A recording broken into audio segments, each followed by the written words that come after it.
conversation. With a personality shaped by being an athlete and a background in mainstream sports media, I found that the stories I was most interested in telling were the ones often overlooked, the ones that might not otherwise be told, the ones that show the intangible and not just the highlight reel. The Sports Council is about highlighting the great, the good, the unique, and everything in between in the Pacific Northwest sports world. I'm Jamie Council. Thanks for joining me. You're listening to the Sports Council on 1340 ESPN, the Tri-Cities leader in sports.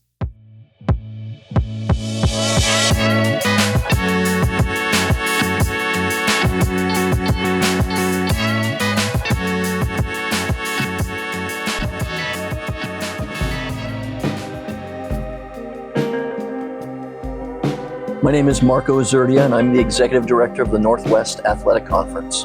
And how long have you been in your position? I believe it's 14 years now.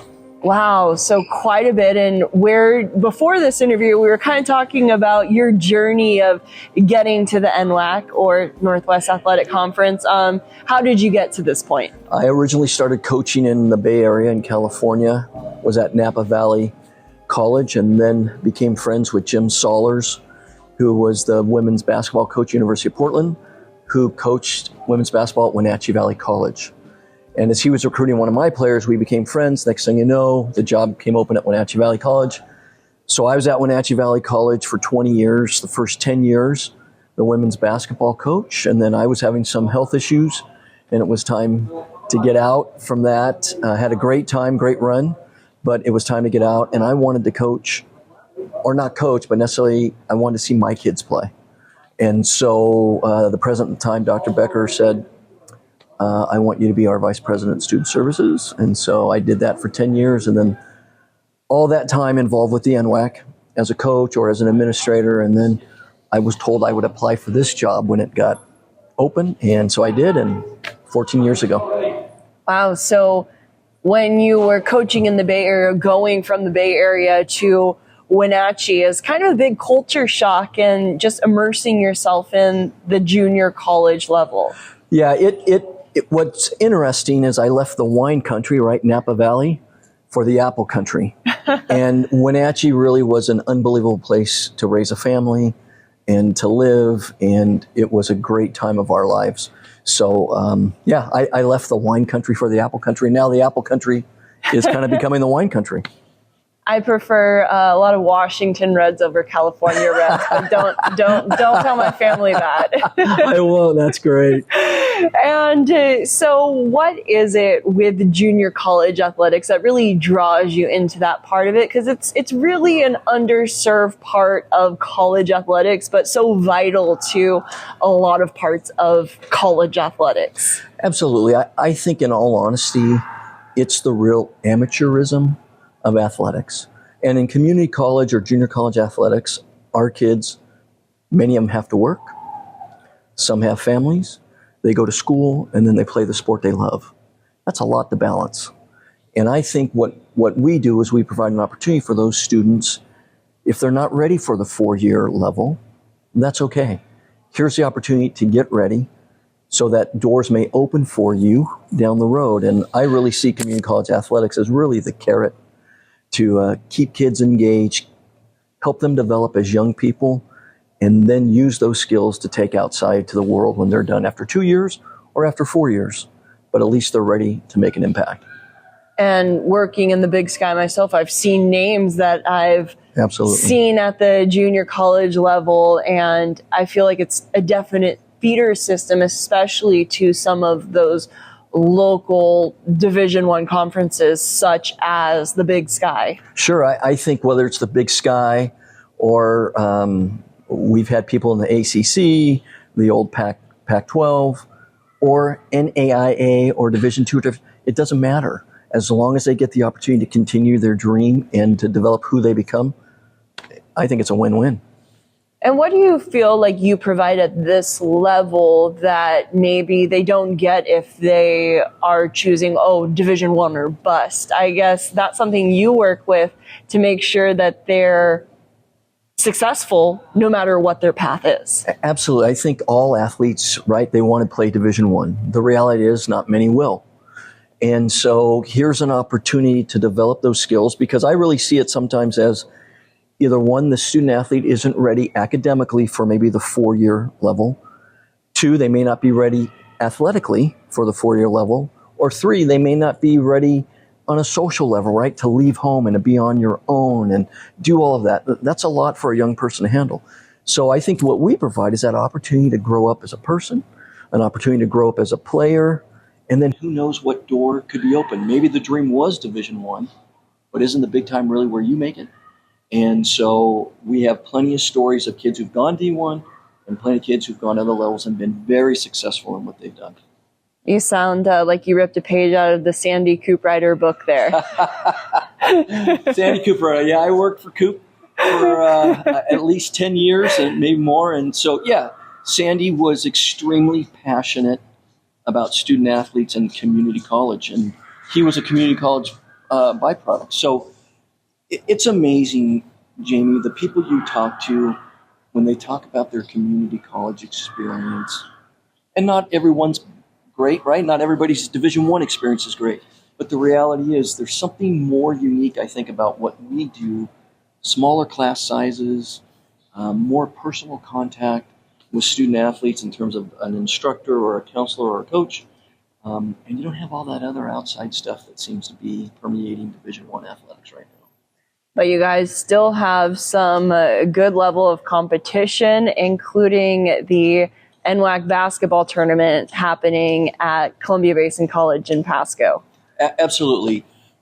We were talking off air earlier just how wild the first 2 rounds of the men's side of it was. You know, the number 1 seed goes down. The number 1 seed, I think, in the East went down. The first game was won at the buzzer. The last game of the night went to overtime. And that's what makes it exciting is these kids are laying it all on the line. They're not 6'8", they're not 6'9", but there's kids that got hearts that are that size and play hard and are believing in their dream, believing in their teammates. And on the women's side, it's the same thing. You know, kids just working hard, trying to accomplish a great dream and hoping that it's probably going to be a once-in-a-lifetime experience. And why not make it the best way you have? Well, we'll get into more about the tournament, but first we're going to take a quick break here from our sponsors. Again, we're catching up with Marco Azurdia of the Northwest Athletic Conference. You're listening to Sports Council on 1340 ESPN, the Tri-Cities leader in sports. Looking for a sweet treat? Swing by your local Krispy Kreme today. Indulge in our movie snacks collection now through March 9th. Then if you're feeling lucky, grab a dozen of our festive St. Patrick's Day donuts available March 10th. While you're here, download the Krispy Kreme app to unlock extra savings and get the scoop on all our upcoming sweet surprises. And remember, it's never too late to schedule your fundraiser. All at your local Krispy Kreme, 2805 Dupertail in Richland. Come in with a sweet tooth, leave with a smile.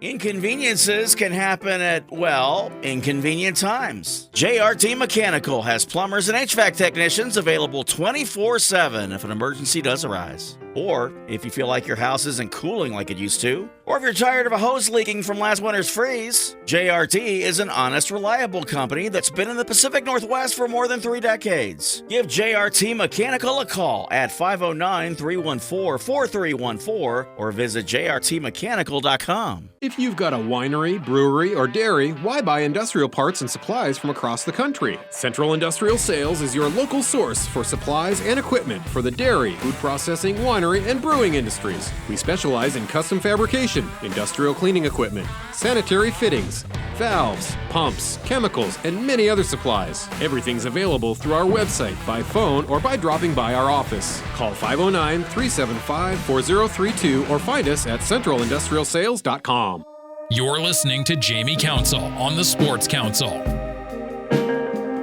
We're back on the Sports Council, catching up with Marco Azurdia, Executive Director of the Northwest Athletic Conference. And before the break, we were talking about the NWAC basketball tournament happening at Cheryl Holden Court in Pasco on the campus of CBC. And wow, what an amazing facility they have on the campus in Pasco. You nailed it, Jamie. This campus, this gymnasium, this complex is phenomenal. I would say it's probably top 5 in the Pacific Northwest from top to bottom in terms of college campuses. An unbelievable main court with hospitality rooms, with media set up. And then you have 2 gyms where teams can practice. And so we're not having to worry about getting somebody scheduled into a high school gym to practice or anything like that. Unbelievable weight facilities.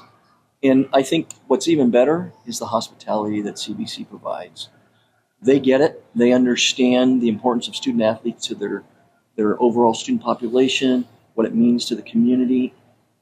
And I believe they really buy into creating a great experience for student athletes. So that, the physicalness of the facility, and yet the soul of CBC and what they believe in, it's been a perfect marriage for us. We've been here 3 years. We just signed another 3-year contract for basketball, and we also signed a 3-year contract for volleyball to bring the volleyball championship. So we're going to be here a while. So you're kind of making a home base in Pasco here. I don't know if it'd be a home base, but it's you can't beat the facility, and you can't beat the support. And you know, Jamie, I think 20 years ago we were here when we played at the Toyota Center, our basketball championships. And again, the people, the community, the soul behind all of that really resonated with me, resonated with us, and Hector Cruz and those people at Tri-City, Visit Tri-Cities. They get it, they understand it, and we're just doing our best to create a great experience. And so with the tournament, if people want to come watch the championships, it's happening this weekend, the semifinals on Saturday, the championships on Sunday. What can they expect from the event if they want to check out the facilities or check out the basketball on the court? Well, I think, first of all, the facilities are going to walk in and they're going to be amazed if they've never been here. I had a Division I coach who came last year to scout, a friend of mine who I coached against. He said, Marco, this is unbelievable. This is exactly what you want for this conference. And he was spot on. In terms of the basketball, I think you're going to find 4 men's teams and 4 women's teams letting it go. I'm really excited about the first matchup with Lane Community College. They're now going for 3 in a row. Yep. 8, I believe, overall for Coach Sheely against Peninsula, who just was so physical and athletic this past week in the first 2 rounds. So I think that's going to be exciting. And then on the men's side, holy smokes, 3 West Region teams who were just physical and athletic and quick. And then Southwestern Oregon out of Coos Bay, just those 2 games they played, they got after it. I mean, 5 guys working together. So I think people are going to see some fun and exciting basketball. I think they'll be impressed with it. And the Walla Walla women's team, the men maybe exited, that they were talking about upsets. But on the women's side, that's a team right down the road that they've really put together a great season, and now the women are in the Final Four. Absolutely. Bobby Hazeltine has done a great job for as many years as she's been there. It seems like they're in the tournament every year, and at least in the Elite Eight, Final Four, and has won a couple championships. So Bobby has done a great job. They play her system very well. She knows how to coach, so I think that'll be another solid matchup. And it's nice to have a school that's nearby. They get great fan support. I played against them for years, so I know what it's like, and that should be another exciting matchup. And you can't have Lane winning it every year. Well, I don't know if I can, but Coach Sheely's going to want that. So, and that really is the premier program. And Jamie, I was thinking, even driving over here, it's going to be interesting to find out. I mean, who's won 8 championships? And I think Greg's maybe been there 20, 23 years across the country. Who's won that many in that short of time, especially at the community college level, much less at the other levels. And so Greg, I think, has done a great job of recruiting, adapting over the years with the style of play. And I tell you, they are the premier program. You have the perennial powerhouses on the women's side, and on the men's side, there has been major upsets in the past couple of years. I mean, 2 years ago, you had Bellevue making the run, and what a historic finish last year. So I feel like the men's tournament keeps you on your toes, and the women's tournament's kind of almost like playing catch up. Yeah, the men's side, I remember, Jamie, when we eliminated playing double elimination. And one coach, very successful, said, Marco, I hated it, but I love the fact that we were in this one game. We lost it, but it was one and done. And the pressure and the excitement was amazing. And that's what we want those kids to experience, right, is to have that. And you're right. We've had, I think, 3 out of the last 6 or 7 years, the number one team's been knocked out, at least in the second round, if not in the first round, 3 of those times. So that just goes to show you on any given night on the men's side what's going to happen or what could happen. On the women's side, we've got to work with schools to make sure there's more parity and make sure that there is that opportunity that, on any given night, it could happen. But people like Greg and Bobby and Allison at Peninsula, Dave at Umpqua, they've set some pretty high standards, and you can't fault them for being good every year. What are some of the challenges that the Northwest Athletic Conference faces when it comes to highlighting the efforts of the athletes and the programs? In all frankness, we don't get the coverage that local high schools do, or that or that the 4 years do that are in the areas. We're kind of, the afterthought. We're going to be frank. Everybody has the quote stereotypical community college or junior college. A lot of people have that mentality. So what we're doing is things like this, getting on podcasts, really expanding our social media. I mean, we now have over 1 million people following our social media platforms. And so just trying to highlight what these student athletes are doing, because they were good athletes in high school, and now they're even better, right? They've had 2 years of college experience. They've grown. They've gotten physically stronger and faster, and they've developed who they are academically and socially. So it's just trying to get that message out. And, you can go to most newspapers and you won't see a community college story, or you won't see a community college box score. But we can't control that. We can only control what we do. And so that's why our effort is really going down the road of just expanding our social media presence to get the message out. So handling it internally, because you can't control the external factors. Absolutely. We can only provide them information, and it's their choice. Great, but that's not going to deter us from getting our message out. Exactly. And you can't have a Marjan Beauchamp playing in the NWAC every year. Well, that's just it. And even, the Marjan Beauchamps or the other kids that have moved on, right? They are great ambassadors for us, for kids who use it as a stepping stone, right? And isn't that what life is about, is to take what you've experienced and make it into something better when you go down the road. And somebody like Marjan and other people have done that. Absolutely.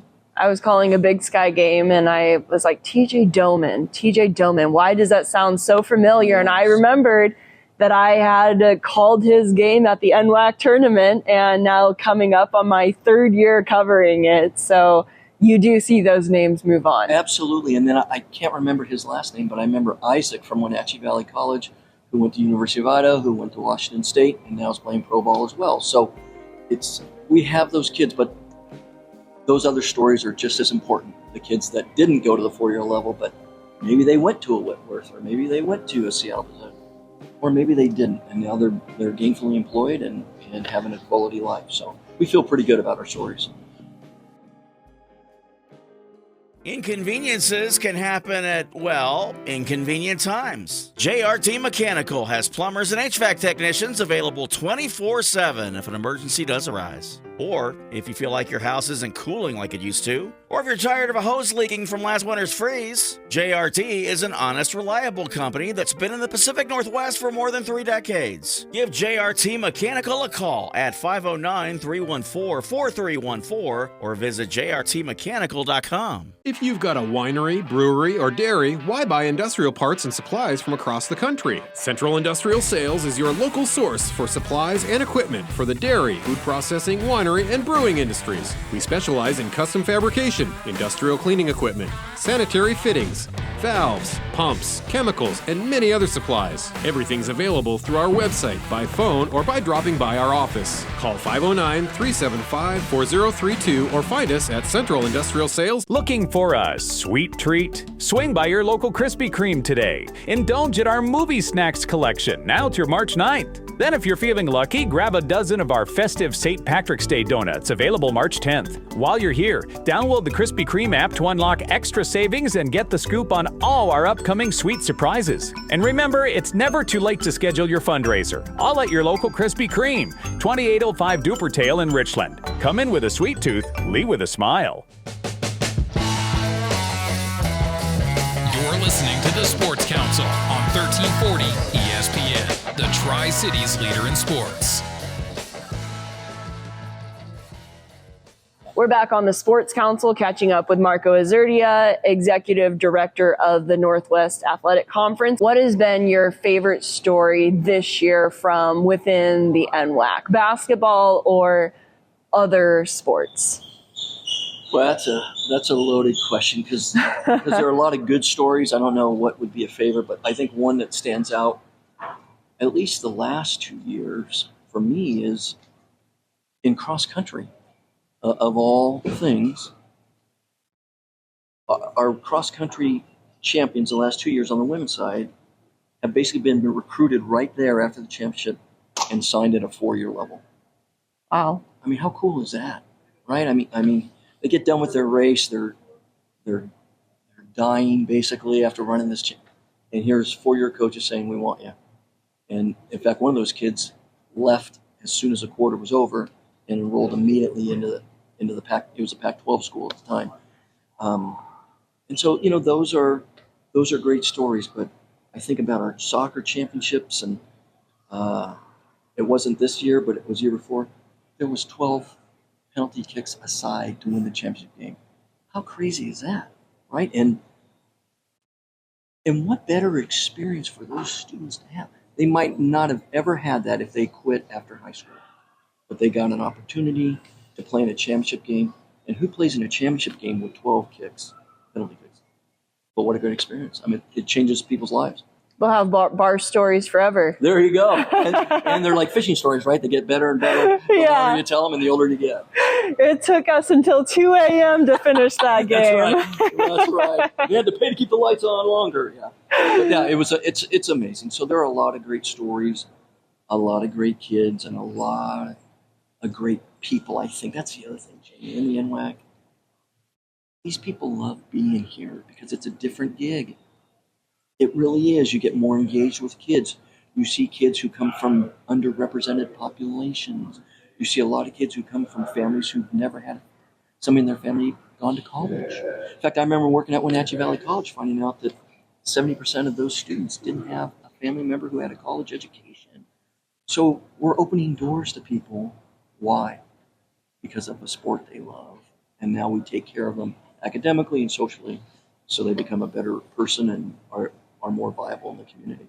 Yeah, there's a couple things to pick from that. And one thing, when you're talking about opportunities that I've noticed at the community college level is the amount of international students you have is insane when you take a look at the student athlete population, that you're providing a lot of opportunities for international students as I've been around that level more. Absolutely, Jamie. That's a great point. So I want to say within 3 to 5 years, we changed our recruiting.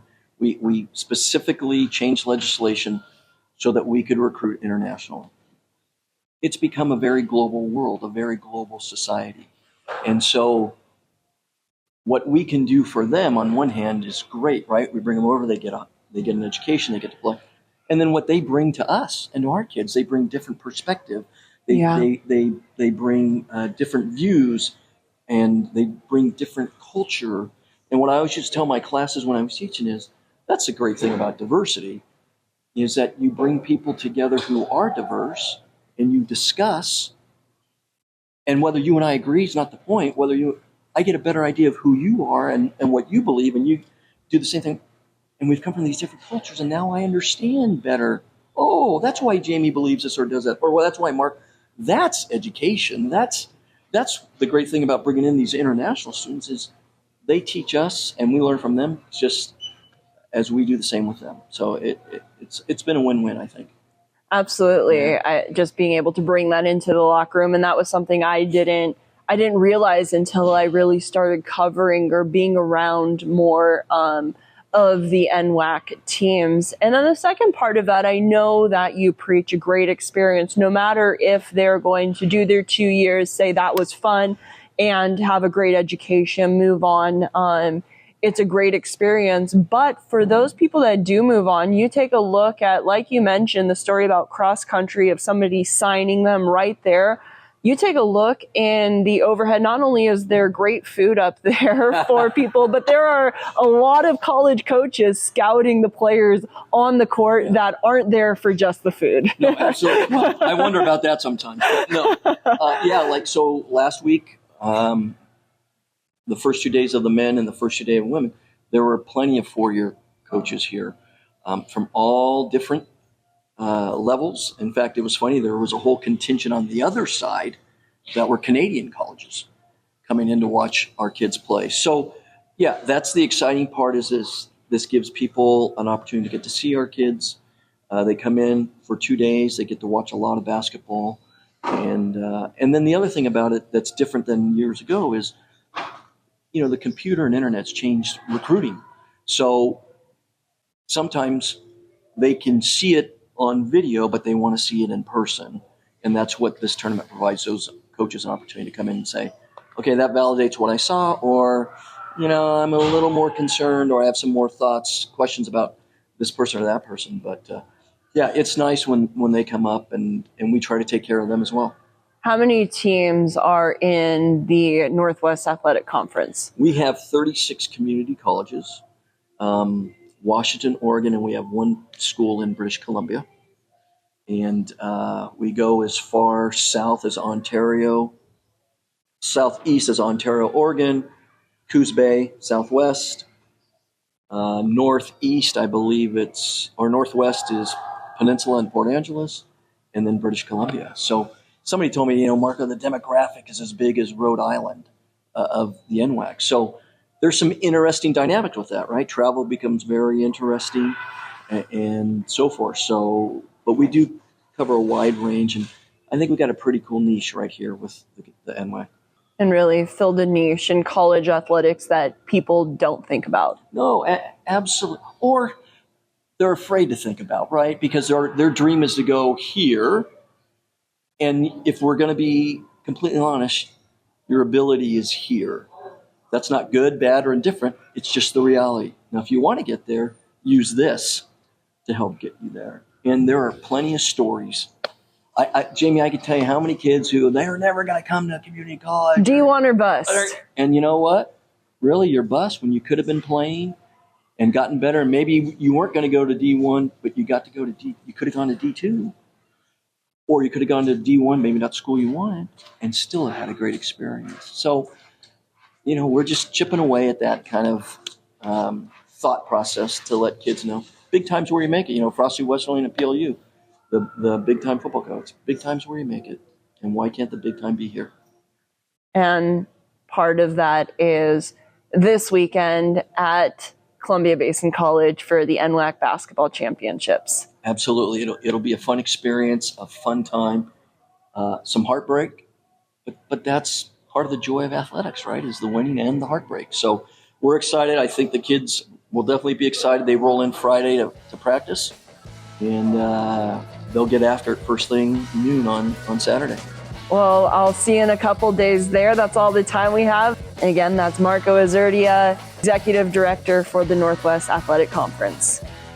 Well, that wrap up this week's show of the Sports Council. Thank you for joining me on 1340 ESPN, your Tri-Cities leader in sports. A reminder, the Sports Council happens 4 times a month, 11:30 a.m. on Thursdays. But you can listen to the show not just over the airwaves at 11:30 on Thursdays, but also on demand at 1340ESPNradio.com via podcast. Wherever you get your podcasts, just search for the Sports Council, and it's also available via YouTube. So lots of ways to listen to the Sports Council and support our local sports community. Now we go back to your originally scheduled Seattle sports programming.